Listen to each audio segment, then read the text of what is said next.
கருகலாகிய சிந்தை கொடுக்கலாம் கருகலாம் மாயதோர் ஆனந்தம் மருகலாகி வாழ்க்கை. இதுவரை கொண்டிருக்கின்ற அனைவருக்கும் வணக்கம். இன்றைக்கு நம்முடைய வியாழக்கிழமை சொற்பொழிவில் நமக்கு இருக்கிற தலைப்பு உங்களுக்கு ரொம்ப பேருக்கு தெரிஞ்சிருக்கோம். நவராத்திரி ஏன் கொண்டாடுறாங்க அப்படின்னு தெரியாமல் இருந்தாலும் இந்த சந்தர்ப்பத்தை பயன்படுத்தி கொண்டு அதை பற்றி நம்ம சிந்திக்கலாம். நவராத்திரி என்ற இந்த விழா எப்போதும் அம்மன் கோவிலில் தான் நடக்கும். நம்ம பார்க்குறப்பெல்லாம் அம்மன் கோயிலில் தான். சில சிவன் கோயில் அறவே கொண்டாடவே மாட்டாங்க. அங்கே போய் பார்த்தா நவராத்திரி ஒன்று நடக்கிறதே தெரியாது. எல்லாமே அம்மன் கோயிலில் தான் நடக்கும். இப்போ நாம தமிழர்களாக இருக்கும்போது நமக்கு சமயம் சைவம்னு சொல்கிறோம். சைவம்னு சொல்லும்போது முருகன், விநாயகன், அம்பாள், சிவன் இந்த 4 பேருமே சைவ கடவுளர்கள் நம்ம சொல்கிறோம் இல்லைங்களா? அப்போ அம்பாலும் இங்கே தான் வராங்க. அப்போ சைவத்தில் நம்ம இந்த நவராத்திரியை எப்படி பார்க்கணும், எப்படி எடுத்துக்கொள்றது அந்த நவராத்திரி விழாவை அப்படின்னு பார்த்தோமா, நவராத்திரி அப்படின்னு நம்ம சொன்னால் எப்போதும் நம்ம சொல்லுவோம் 9 இரவுகள்னு சொல்லுவோம் இல்லைங்களா? எப்போதும் நவராத்திரினா என்ன அப்படின்னு போய் யாரையாவது கேட்டால் எல்லாரும் சொல்லுவாங்க நவராத்திரினா 9 இரவுகள் அப்படின்னு சொல்லுவாங்க. நம்ம தானே அம்பாள் 9 வடிவங்களில் வந்தது அப்படின்னு சொல்லுவோம். நவநாகரிகம் அப்படின்னு நம்ம சொல்கிறோம். அப்படின்னா என்ன? 9 நாகரிகம்னு பொருள் இல்லையே. அப்போ நவம் அப்படின்னா இன்னொரு பொருள் என்ன இருக்குன்னு கேட்டிங்கன்னா மாறி வருதல்னு பொருள் இருக்கு. டிரான்ஸ்ஃபார்ம் பண்ணுறது மாதிரி அந்த பொருளும் இருக்கு. அப்போ நவராத்திரி என்று சொல்லும் பொழுது இறைவன் தன் நிலையிலிருந்து மாறி வருகின்றதை சொல்லுவோம். நம்ம சைவத்தில் இறைவன் தன்னுடைய நிலையிலிருந்து இறங்கி வர்றதை நம்ம நவராத்திரி என்று சொல்லுவோம். அப்படி இந்த இறைவன் இறங்கி வந்த வடிவங்கள்னு ஒன்று இருக்கும்போது நாம பார்த்தோம்னா இறைவனுடைய மற்ற வடிவங்களாக முருகனை சொல்றோம், விநாயகரை சொல்றோம், அம்பாலை சொல்றோம். அப்ப இந்த அம்பாளுக்கு உரியதாக சொல்லப்படுகின்ற இந்த விழாவை நம்ம சிவன் கோவில்ல கொண்டாடலாமான்னு கேட்டா சிவன் கோவில தான் கொண்டாடணும். ஏன்னா அந்த சிவம் என்கின்ற பரம்பொருள் தன்னுடைய நிலையிலிருந்து இறங்கி வந்து நமக்கு அருள் புரிகின்றது என்று காட்டுவது இந்த நவராத்திரி நமக்கு சைவர்களுக்கு. இப்ப இறைவன் எப்படி இறங்கி வருது, எப்படி இறங்கி வராரு அப்படின்னு பார்த்தீங்கன்னா இப்ப நமன் தரும் பேதம் அப்படின்னு சொல்லுவாங்க. நம்ம சைவ சமயம் நாம தமிழர்களா இருக்கனால நம்முடைய சமயம் சைவம். அதுல இறைவனுடைய நிலையை சொல்லும் போது இறைவன் அவர் சச்சித் ஆனந்த பொருளா இருக்காருன்னு நம்ம சொல்றோம்.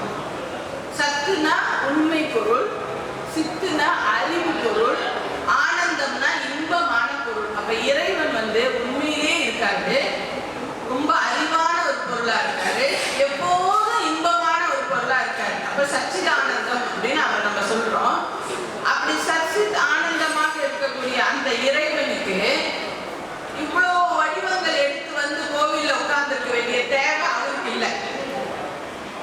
அவரே மகிழ்ச்சியான ஒரு பொருளா இருக்கும்போது அவருக்கு எந்த ஒரு காரணமும் இல்லை. இப்படி கோவில்ல முருகரா உட்கார்ந்துருக்கணும், விநாயகரா உட்கார்ந்துருக்கணும், சிவபெருமானா உட்கார்ந்துருக்கணும், அம்பாலா உட்கார்ந்துருக்கணும் அப்படின்ற தேவை இறைவனுக்கு இருக்காட்டுட்டா அவருக்கு இல்லை.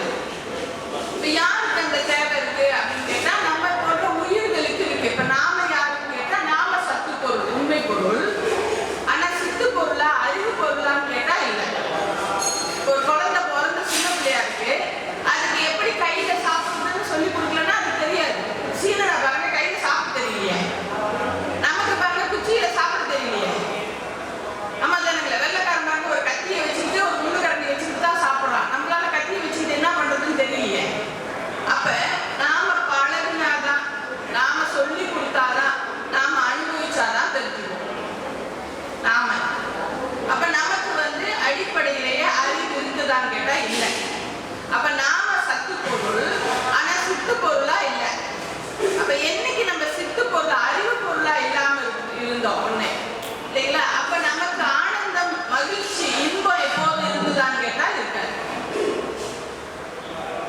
அதனால இறைவன் என்ன செய்யறாரு, வடிவம் தாங்கி நமக்கு இந்த ஆனந்தத்தை கொடுக்கணும், மகிழ்ச்சியை கொடுக்கணும், இன்பத்தை கொடுக்கணும்னு நினைச்சுதான் இறைவன் தன்னுடைய சச்சித் ஆனந்த நிலையில இருந்து இறங்கி வராதுன்னு நம்மளுடைய சமயத்தினுடைய பிலாசபின்னு சொல்றோமே, தத்துவம் சொல்லுது. ஒவ்வொரு சமயத்தை சார்ந்தவர்களும் அவங்களுடைய நூலும் அவங்களுடைய பிலாசபியும்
மாறுபடுதுன்னா உயிருக்கு மாறுபடுது.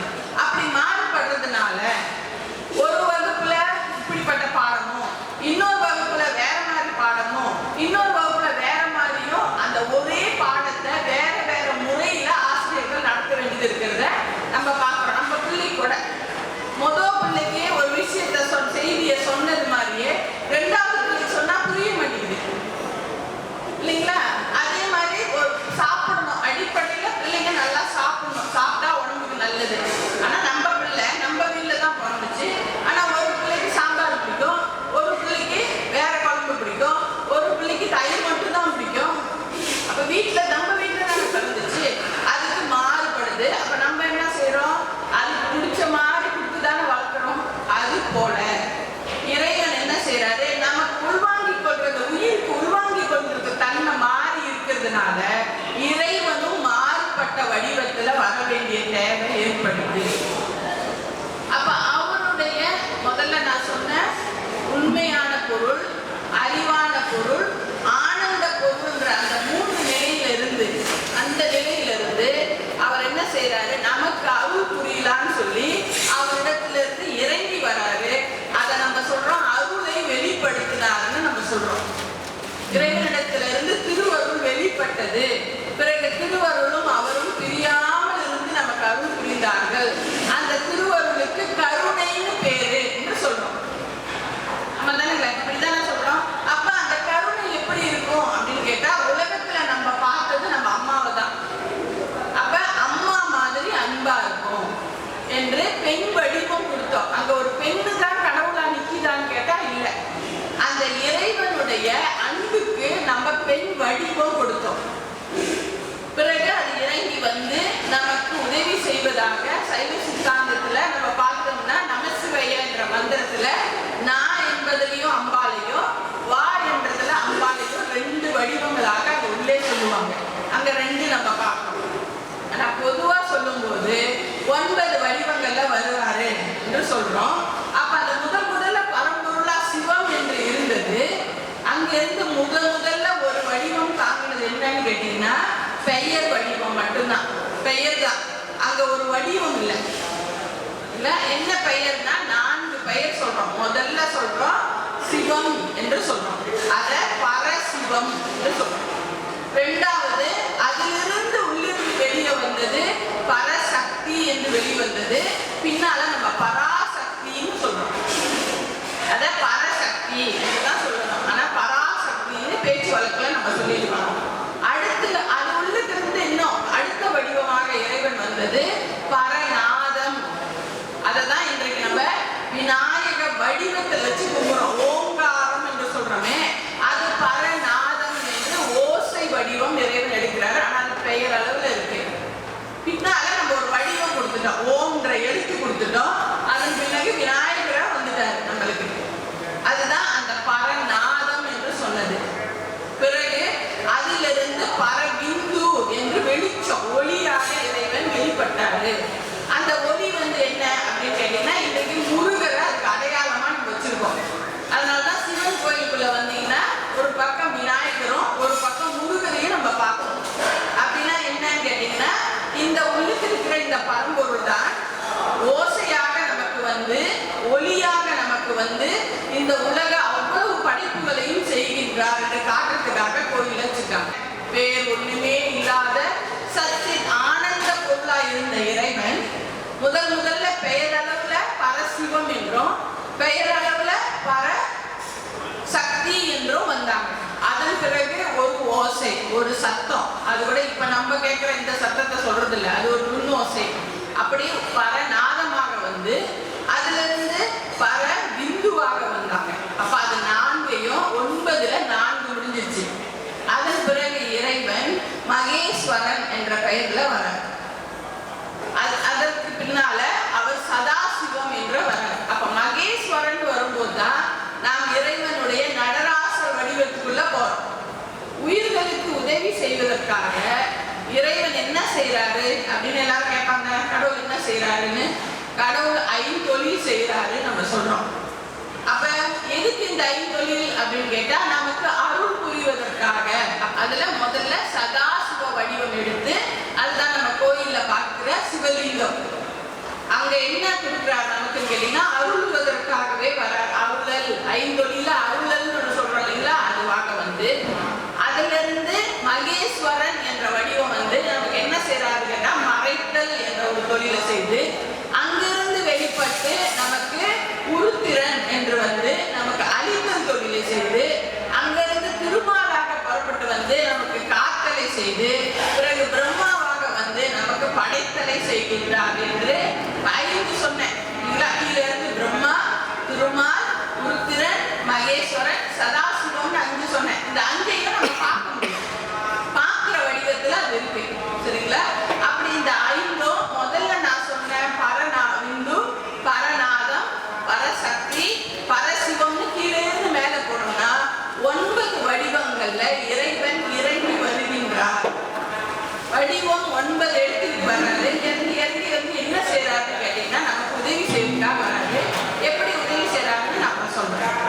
அப்படி இறைவன் அங்கு சதாசிவமாக வரும்பொழுது அங்கு இறைவனுடைய சக்திக்கு மனோன்மணி அப்படின்னு பெயர் கொடுக்குறோம்.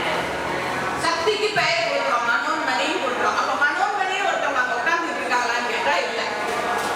ஏன்னா நாம தான் சொல்லிட்டோமே, இறைவன் சச்சித் ஆனந்தமாக இருந்தாரு. அவர் நமக்கு உதவி செய்வதற்காக தன்னுடைய திருவருளை வெளிப்படுத்தினார்னு சொன்னோம் இல்லைங்களா, அந்த திருவருளுக்கு நம்ம பெயர் கொடுத்துட்டே வரோம். அப்ப சதாசிவமாக இருக்கும்போது அந்த இறைவனுக்கு உள்ள அருளுக்கு நமக்கு மனோன்மணின்னு பேரு. அப்புறம் அதுல இருந்து மகேஸ்வரனாக வரும்போது அங்க இருக்கிற அருளுக்கு, இறைவனுடைய அருளுக்கு நம்ம மகேஸ்வரி அல்லது மகேசை அப்படின்னு பேர் வைக்கிறோம், வச்சிருக்காங்க அப்ப அந்த தத்துவத்துல. அடுத்து நீங்க பாத்தீங்கன்னா அவர் உருத்திரனாக வரும்போது இப்ப நம்ம கொண்டாடுறோமே கொற்றவை கொண்டாடுறோம் இல்லைங்களா, உண்மைதான் இருக்கணும், ஆனா நம்ம கொற்றவை கொண்டாடுறோம். அடுத்து பாத்தீங்கன்னா திருமால் வரும்போது காக்கிறதுனால, காக்கப்படும் போது நமக்கு பொருள் தேவையா இருக்கு இல்லைங்களா, வச்சிருக்கோம். அடுத்து நீங்க பாத்தீங்கன்னா படைத்தல் தொழில் செய்ய வருகின்ற பிரம்மா வரும்போது பக்கத்துல படைப்பது எதுக்கு, நான் ஆரம்பிக்கும் போதே சொன்னேன், இறைவன் உண்மை பொருள், அறிவு பொருள், நாம உண்மை பொருள், இன்னும் அறிவு பெறாத பொருள் இல்லைங்களா. அப்ப படைத்ததே எதுக்கு, இறைவனை போல நமக்கும் அறிவு வருவதற்கு தான். அப்ப படைப்பதே எதற்குன்னு கேட்டா உயிருக்கு அறிவு வருவதற்கு. அதனால படைத்தல் கடவுளா இருக்கக்கூடிய அருளுக்கு சரஸ்வதி, கலைமகள் என்று பெயர் வைக்கும். ஆனா நானும் நீங்களும் அந்த பெயர் வைக்கல, அதெல்லாம் தத்துவத்துல ஞானிகள் இறைவனே தோன்றி இறைவனே அதிகாரிகள் இடத்துல சொன்னது, இதெல்லாம் நமக்கு எழுதப்பட்டிருக்கு. சரிங்களா? அப்ப இறைவன் இப்படி 9 நிலையில இறங்கி வராரு. சைவத்துல நிறைய செய்திகள் நம்ம தெரிஞ்சுக்க வேண்டிய செய்திகள் இருக்கு. அப்படி இறைவன் இறங்கி வந்துட்டு இருக்கும்போது நீங்க பாத்தீங்கன்னா நமக்கு உதவி செய்வதற்காக வராரு அப்படின்னு சொல்றீங்க. அப்ப நம்ம உதவி, எந்த உதவி இறைவன் செய்யறாரு அப்படின்னு பாத்தீங்கன்னா நாம் அறிவு பெறுவதற்கு உதவி செய்யறாரு. அறிவு பெறுவதற்கு உதவி செய்யறாரு. அப்ப இறைவன் நம்மளை எடுத்து பாக்குறாரு, எப்படி நம்ம அறிவு பெறுவோம்னு பாக்குறாரு. அனுபவப்பட்டாதான் நம்மளால அறிவு பெற முடியுது. ஒரு உதாரணம் சொன்னா தெரியும். இப்ப வீட்டுல வந்து அண்ணன் கல்யாணம் பண்ணிருப்பாரு, இல்ல அக்கா கல்யாணம் பண்ணிருக்காங்க. நம்ம இன்னும் கல்யாணம் பண்ணாம இருக்கோம். அண்ணன் பிள்ளைங்களோ அக்கா பிள்ளையோ ஏதாவது தப்பு பண்ணுச்சுன்னா நல்லா போட்டு சாப்பிடுவோம் இல்லைங்களா. அக்கா சொல்லுவாங்க, ஏன்டியே அடிச்சு கொள்ற அந்த பிள்ளைய அப்படின்னு. ஆனா நம்மளுக்கு பிறந்த பிறகு அதை விட மோசமா தப்பு பண்ணாலும் நம்மளால ரொம்ப அடிக்க முடியாது. கோயிலுக்கு வருவோம், வேற வீட்டு பிள்ளைங்க அப்படி ஓடிக்கிட்டு இருக்கோம். நம்ம சொல்லுவோம், பிள்ளைங்க வளர்த்துருக்குதுங்க, பிசாசுகளை கொண்டு வந்திருக்குதுங்க பாரு அப்படின்னு சொல்லுவோம். ஆனா நம்ம வீட்டு பிள்ளைய நம்ம கோயிலுக்கு கொண்டு வருவோம், நம்ம சாமி கும்பிட்டு இருப்போம், அது ஓடிக்கிட்டு இருக்கோம். நம்ம சொல்லுவோம், பார்த்தீங்களா இப்படி ஓடுது, ரொம்ப சுத்திங்க, அது மாதிரி முடியாதுங்க அப்படின்னுவோம். அது பார்த்தீங்கன்னா கோயிலுக்குள்ள ஏறிக்கிட்டு இருக்கோம். நம்மளுக்கு ஒரே மகிழ்ச்சியா இருக்கும்.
பண்றாரு.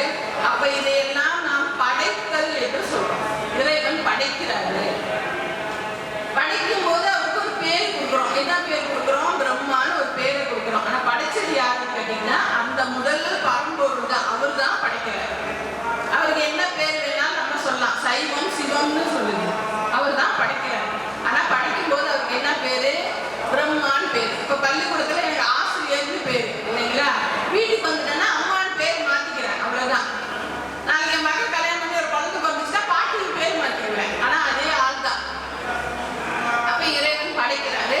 படைக்கும் போது நமக்கு 4 விஷயம் கொடுக்குறாரு. என்ன? உடம்பு, என்ன மாதிரியான அறிவு, அறிவு பெறறதுக்கு கருவி, கண்ணு, காது, மூக்கு, இதெல்லாம் கண்ணுன்னு சொல்றோம் உடம்புக்கு.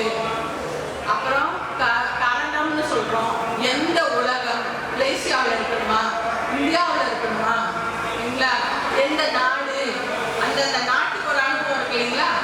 அப்படி என்ன இனம், அப்புறம் யார் நம்ம உற்றார், யார் நம்ம உறவினர், யார் நம்ம நண்பர்கள், இதெல்லாமே படைத்தல்ல இறைவன் செய்கிறாருன்னு நம்ம சொல்றோம். அதை செய்யும் பொழுது எதற்கு செய்கிறாரு? அறிவு வருவதற்காக செய்கிறாரு. சரியா போதுங்களா? அப்ப இறைவன் நம்மளை படைக்கிறது எதுக்குன்னு கேட்டீங்கன்னா முதல்ல சொன்ன அதே செய்திதான். இறைவன் அறிவு பொருள், நாம இன்னும் அறிவு பெறாத பொருள். அதனால நமக்கு அறிவு தருவதற்காக இறைவன் நம்மை படைக்கிறாரு. படைத்த பிறகு நமக்கு வேண்டியது எல்லாம் கொடுத்தார் இல்லைங்களா? அதை காக்க வேணும் தானே. இப்ப அம்மா அப்பா எனக்கு ஒரு 50 வயசு வரைக்கும் வேணும்னா 50 வயசு வரைக்கும் அம்மா அப்பா உயிரோட இருக்குமே. அவங்க பாட்டுக்கு பிளேன் எடுத்து இந்தியாவுக்கு போறாங்க, அவங்க பாட்டுக்கு ரோட்டை தாண்டுறாங்க. அவங்களுக்கு ஆபத்து வராம இறைவன் என்ன செய்யணும்? காப்பாற்றணும். அந்த காப்பாற்றுறதுக்கு என்ன வேணும்னு கேட்டா பெரும்பாலும் பொருள் வேணும்னு நம்ம சொல்றதுனால லட்சுமியை காசு மாதிரி நம்ம காட்டிட்டோம்.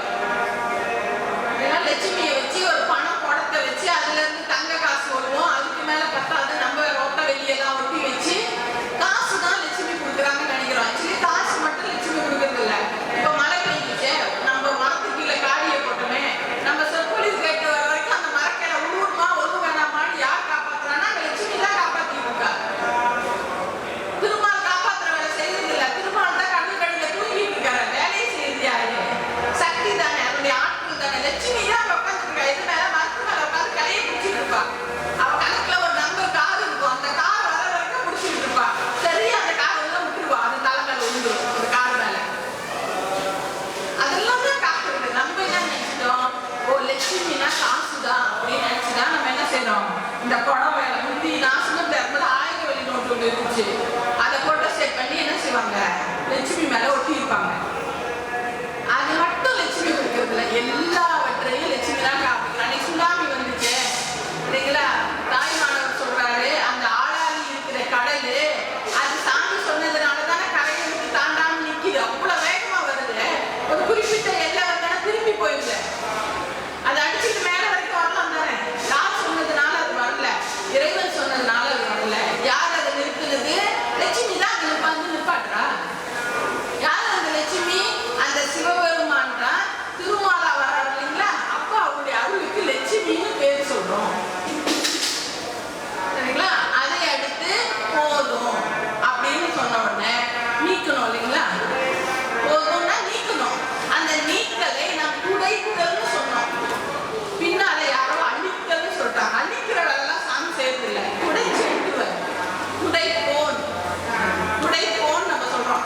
அப்படின்னா எவ்வளவு நாள் அது வேணும், அப்புறம் அதனால நமக்கு ஒரு அனுபவம் இல்லைன்னா அதை என்ன செய்யணும்?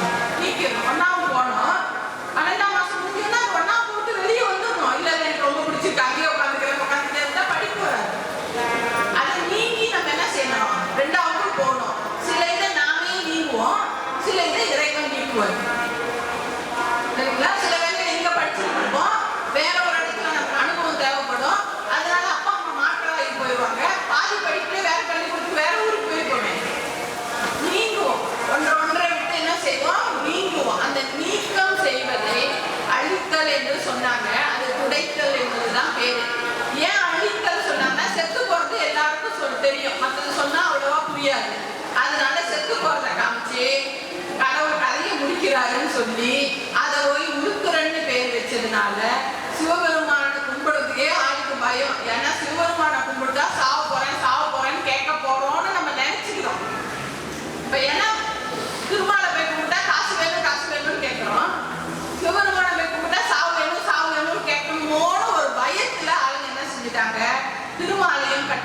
இந்த சிவபெருமானையும் கட் பண்ணிட்டாங்க, பிரம்மாவையும் கட் பண்ணிட்டாங்க. ஏன் பிரம்மாவை கட் பண்ணாங்க? பிரம்மாவை போய் நான் போட்டு போறேன் நான் கேட்க போறோம், போதுடா சாமி தானே நம்ம இருக்கிறோம். அப்புறம் 2 பேரையும் கட் பண்ணிட்டாங்க. ஆனா உண்மையிலே அது இல்லை. எப்படியோ காலப்போக்கில் நமக்கு சொற்பொழிவுகள் கிடைக்காதனாலையும் புத்தகங்கள்லாம் வாய்க்கு வந்து பேசாதனாலையும் நம்ம என்ன செய்துட்டோம், பல விஷயங்களை செய்திகளை விட்டுட்டு வந்துட்டோம். அப்பப்ப தெரிஞ்சவங்க எதையோ ஒன்று கேட்டு கருத்து மாறி போயிட்டோம். அப்ப இறைவன் நமக்கு என்ன செய்யறாரு, நமக்கு அறிவு கொடுப்பதற்காக நம்மளை படைக்கிறாரு. அறிவு கொடுப்பதற்காக வேண்டிய பொருளை எல்லாம் நம்ம கிட்ட சேர்க்கிறாரு, அது வரைக்கும் காக்குறாரு, தேவையில்லாதது எல்லாம் நீக்கிறார். இப்படி 3 தொழில் நமக்கு நல்லா தெரியும். அதை படைத்தல், காத்தல், அழித்தல்னு சொல்றோம்.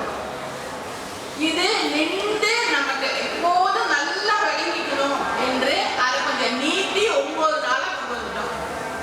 படைத்தலுக்கே 3 நாள், காத்தலுக்கே 3 நாள், அழித்தலுக்கே 3 நாள்னு சொல்லி நம்ம என்ன செய்துட்டோம், 3 நாளா பிரிச்சு எடுத்துட்டு வந்துட்டோம். ஏன் அப்படின்னு கேட்டா, இந்த 3 9 நாள், அப்புறம் ஒரு நாள் 10 நாள் இருந்தாதான் நம்மனால இந்த படைத்தல், காத்தல், அழித்தலுடைய தத்துவம் என்ன, ஏன் அதெல்லாம் செய்யறாங்கன்னு நின்று யோசிச்சு அதை வாழ்க்கையில கொண்டு வர முடியும். எல்லாம் ஒரே நாள்ல, தீபாவளி மாதிரி நவராத்திரி ஒரு நாள் நடந்துச்சுன்னா வர்றதுக்கும் சாமி கும்பிட்றதுக்கும் இவ்வளவு கதையை ஒரே நேரத்துல வாங்கிக்கிட்டு வீட்டுக்கு போறதுக்கும் முடியாது. அப்ப அதை நின்று கிரியை மூலமாகவும் சொற்பொழிவுகள் மூலமாகவும் மெதுவா கொண்டு வந்தாங்க. சொற்பொழிவுன்றது இன்னைக்கு நேரத்து இல்ல, ராமாயணமே எப்படி சொல்லியிருக்காங்க, கதை வழியா தானே சொல்லிட்டு வந்திருக்காங்க. கோயிலுக்கு போறதும் சாமி கும்பிடுறதும் சொற்பொழிவு கேட்கறதுன்றதும் தமிழர்கள் பண்பாட்டுல ஒன்றும் புதுசு இல்லை. இப்ப இடையில நம்ம அதை விட்டுட்டோம், நேரம் இல்லைன்ட்டோம் இல்லைங்களா. ஊர்ல போய் பாருங்க, ஒவ்வொரு கோயிலும் எத்தனை கிலோமீட்டர் அளவுக்கு கட்டி போட்டிருக்காங்க. நாம முடிஞ்சா நம்மளோட சைஸ் சின்ன கோயிலுக்குள்ள போயிட்டோம். நம்ம தானே, நம்ம கோயிலோட பெருசா இருக்கும். பல இடத்துல எங்களை சொற்பொழி கொடுப்பாங்க, கோயில் எங்களோட சின்னதா இருக்கும். எங்க சாமின்னு கேட்டா இருக்கு உள்ளுக்கு அப்படின்னு முடிஞ்சு பார்த்தா இப்படின்னா நிற்கும். நாம கோயிலோட கார் பார்த்தீங்கன்னா கஞ்சி கார் சின்னதாக இருக்கும், நம்ம பெருசா இருப்போம். அந்த மாதிரி கோயிலோட சைஸ் சின்னதாச்சு. அப்படி இல்லாம இந்த 10 நாள் எடுத்துட்டு வந்தாங்க. இந்த 10 நாள்ல 5ஆம் தேதி ஆரம்பிக்க போதுங்களா, முதல்ல என்னன்னு செய்யும் அப்படின்னு கேட்டீங்கன்னா, முதல்ல இறைவன் அழிக்கிறாருன்னு தெரிஞ்சுக்கணும். அது ரொம்ப முக்கியம் இல்லைங்களா. நமக்கு தேவையில்லாததெல்லாம் இறைவன் நீக்கிடுவாருன்னு தெரிஞ்சுக்கணும் என்பதற்காக தான் துர்க்கையை நம்ம கும்பிடுறோம் 3 நாள். அந்த 3 நாள் நம்ம என்ன செய்யறோம், இறைவனை துர்க்கை வடிவமாக கும்பிடுறோம். அந்த துர்க்கையை என்ன சொன்னாங்க அப்படின்னு கேட்டா, வீரத்துக்கு அடையாளமா சொன்னாங்க. நம்ம தானங்க. அப்ப மகிஷாசுரன் அப்படின்னு ஒருத்தனை சொல்லுவாங்க, அவனோடு போரிட்டாங்க அம்பான்னு சொல்லுவாங்க. அதுல முதல் 3 நாள் வீரத்தை பயன்படுத்தினா, வீரத்தோட வந்து அவ என்ன செய்தா, அவங்களை கொண்டு முயற்சி பண்ணா. ஆனா 3 நாள் போர்ல தோத்து போயிட்டா அப்படின்னு சொல்லுவாங்க. நம்ம தானே, அந்த கதை எல்லாருக்கும் தெரியுமே. மகிஷாசுரன் கதை தானே காமிக்கும் போது, அப்ப 3 நாள் போரிட்டு அந்த மகிஷாசுரனை அவளால கொல்ல முடியல, தோத்து போயிட்டா அப்படின்னு சொல்றோம். அப்படின்னா அங்க வந்து வீரம் அப்படின்னு ஒண்ணு சொல்றோம். அப்ப வீரம்னா என்ன அப்படின்னு கேட்டா, நமக்கு எல்லாமே 2 2ஆ இருக்கு. வீரமும் பாத்தீங்கன்னா ஒண்ணு இந்த உலகத்துல வேணுங்கிற வீரம், அப்படின்னா நம்ம துணிவுன்னு சொல்றோம், தைரியம்னு சொல்றோம் சமஸ்கிருதத்துல இல்லைங்களா. அந்த உலகத்துல வாழ்வதற்கான தைரியம் வேணும். ஆனா அந்த தைரியம் கூட என்ன அப்படின்னு நீங்க போய் திருக்குறள்ல பாத்தீங்கன்னா, திருக்குறள் தான் நம்ம செக் பண்ண வேண்டியது. திருக்குறள்ல போய் பாத்தீங்கன்னா தைரியம்னா என்ன, வீரம்னா என்னன்னா அவங்க தவம்ன்ற ஒரு சொல்லுல சொல்றாங்க. தவம்னா என்னன்னு கேட்டா, நமக்கு வருகின்ற துன்பத்தை பொறுத்தல். எப்பேற்பட்ட துன்பம் நமக்கு வந்தாலும் பொறுக்கணும், அது ரொம்ப முக்கியம். சில சினிமா படத்துல காட்டுவாங்க, ஏதாவது ஒரு துன்பம், ஏதாவது ஒரு பிரச்சனை அப்படின்னா என்ன செய்யணும், ஒரு 2-3 நாள் கழிச்சு என்ன செய்யுங்க, அதை பத்தி சிந்திச்சு முடிவெடுங்க, உடனே முடிவெடுக்காதீங்க அப்படின்னு சொல்லுவாங்க. நம்ம தானுங்களே. அப்ப நின்று நிதானமா யோசிக்கணும் அப்படின்னு. அப்ப துணிவு என்ற அந்த தவத்துக்கு வள்ளுவர் என்ன சொன்னாருன்னா, நமக்கு வருகின்ற துன்பத்தை பொறுத்தல், அது ரொம்ப முக்கியம். நம்மளால முடியாதது அதுதான். இந்த சின்ன வயசா இருக்கிறவங்களுக்கு சின்ன பிள்ளைங்க இருப்பாங்க வீட்டுல, அம்மா தானே, அதுல ஏதாவது தப்பு பண்ணும், நல்லா மனசாட்சியோட யோசிச்சு பாருங்க. அதை திருத்தத்துக்காக நீங்க அடிக்கிறீங்களா, எரிச்சல்னால அடிக்கிறீங்களா, நல்லா யோசிச்சு பார்த்து மனசுல கை வச்சு ஒரு பதில் சொல்லுங்க அப்படின்னு பார்த்தா, பல நேரத்துல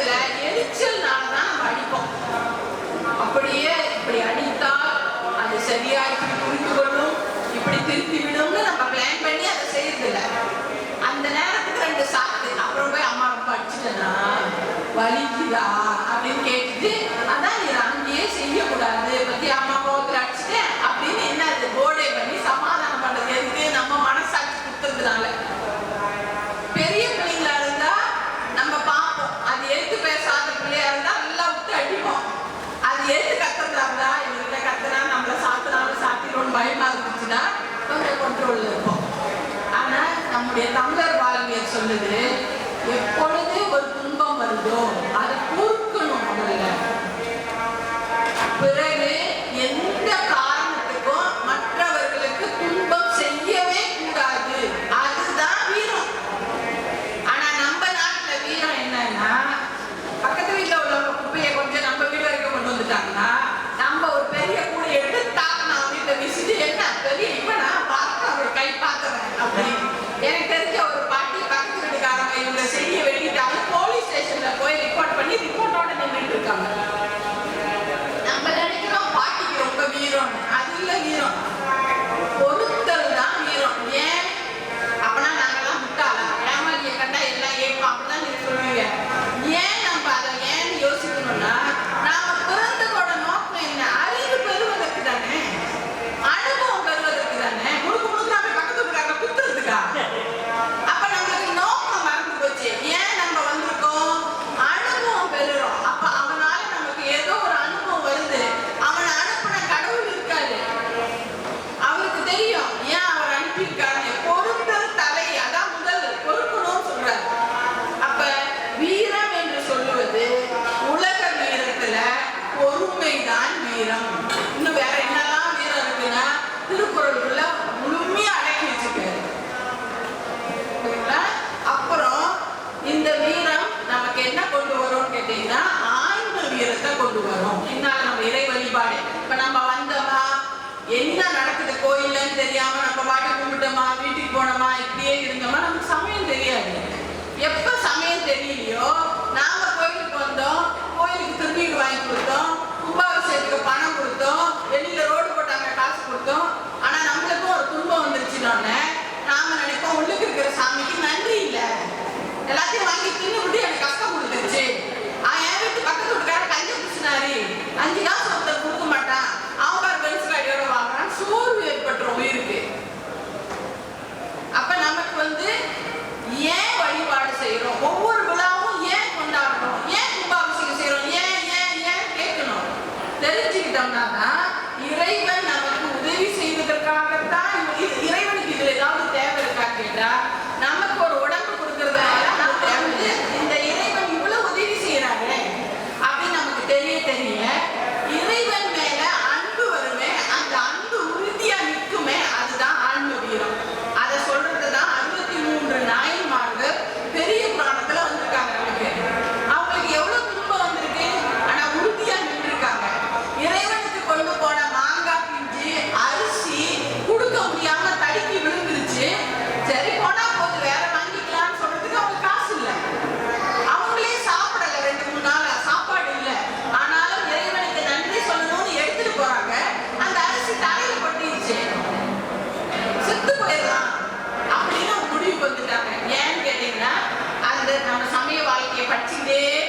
பையன் பெரிய இவனா இது ஒரு அரை அப்படிதான் சொல்லி கொடுத்தாருப்போம் இல்லைங்களா? அது ஏதோ ஒரு காரணம் 3 இடம் இருக்கிற நாட்டுல நம்ம பிறக்கணும். அதுல 3வது இடமா நம்ம இருக்கணும். ஏன் நம்ம சீன நபர்ல ஏன் ஒரு நாட்டை நம்ம பூமி புத்திரா ஸ்டேட்டஸ் வாங்கல? ஏதோ ஒரு அனுபவம் இருக்கு. அதுக்காக முட்டாளா இருக்கணும்னு அவசியம் இல்லை. பொறுமையா இருந்து நமக்கு என்ன வாய்ப்பு இருக்குன்னு சரியா பார்த்து அதை வாங்கணும். ஆமா தானுங்களே? அப்படி சொல்லி கொடுக்கணும் பிள்ளைங்களே தவிர வெயிடா சொல்லி கொடுக்க கூடாது. உண்மைதானுங்களே? அப்படி ஆன்ம வீரத்தை கத்துக்கிட்டு போறது உலக